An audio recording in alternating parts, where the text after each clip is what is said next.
When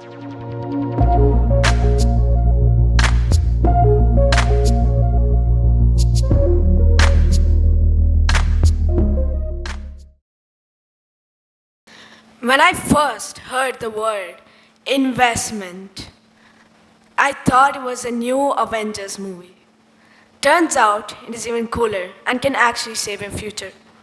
Hello everyone, I am Azan Ramees.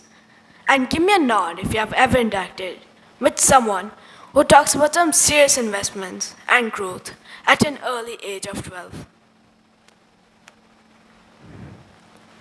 I give you a moment to reflect on your major achievements while you were just 12. Can I assume there were many but not investment plans? Talking about investments, I often wonder, is it just for people in suits, the grown-ups? If not, when should financial literacy be implemented? Wait, I see there's a bigger elephant in the room. Some of you are still wondering, should I invest? Well, let's not forget the people who no longer need introduction of their success today. Warren Buffett, who started his investment at the age of 11. Rachel Zayed, who started her investment at the age of 12.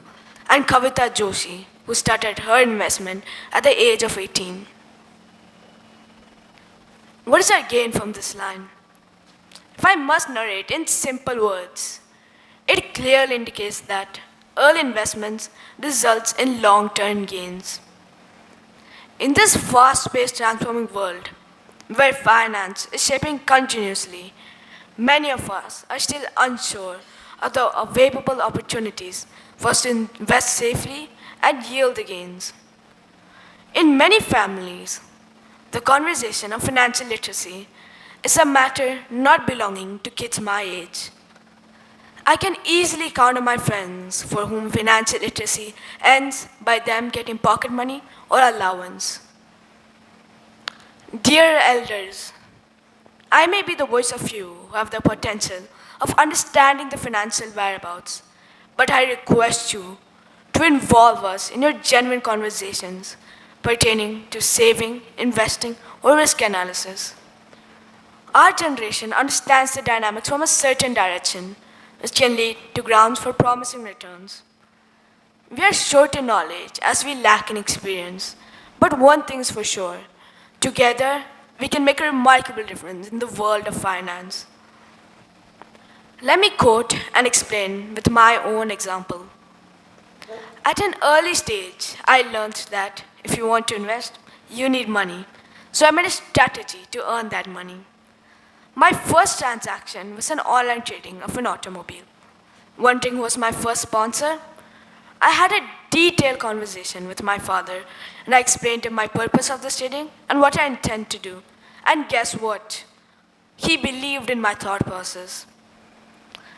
I joined an online auction platform which I had researched from different resources. And with that confidence, I placed my first bid to purchase the car and I won that auction. Spoiler alert, I will pass mentioning any name of any platforms in this speech due to certain protocols.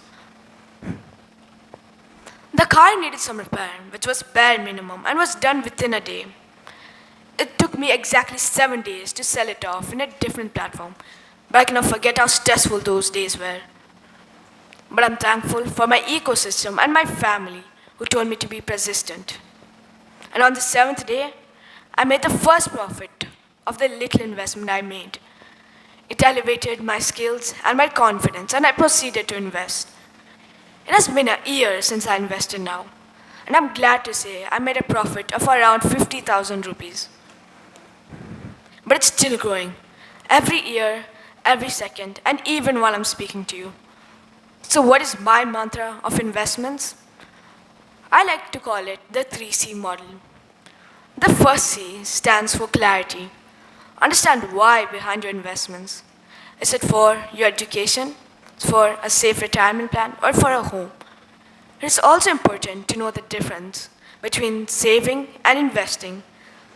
Saving is when you keep your money aside in a piggy bank or a saving account and it doesn't grow. But investment is when you keep your money aside but it grows. Imagine as you're planting a seed.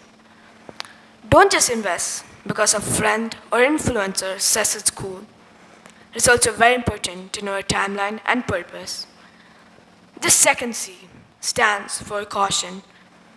Investing can be exciting, but it is also important to be careful. Take time to do your research. For example, if you're investing in a company, check how it's doing, its reputation, and what the public thinks about it. Some companies might look good on paper, but might not deliver their promises. Be aware and understand too good to be true offers. Some companies offer huge return in the first few months, which might not be true. So use safe platforms, and if you're young, get parental support to make sure you're protected. The third and final C stands for consistency. Make investing a regular habit. Even if it's just a small amount, the power of investments comes from time and steady growth. Track your progress regularly, see what's working and what's not. Celebrate small wins along the way and reinvest your earnings wisely to keep growing your money. And one more thing, never stop learning. The best investors are lifelong learners.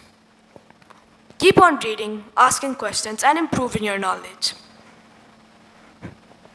Let's stop underestimating young minds and start including them in meaningful conversations. Because the earlier we learn the value of money, the better we can shape our future. And to my fellow tweens, let's be curious, let's be bold, let's ask questions, and most importantly, let's be consistent in our journey to financial wisdom. Rome wasn't built in one day. Likewise, success doesn't come in one day. So be persistent. This is your young investor Azan signing off.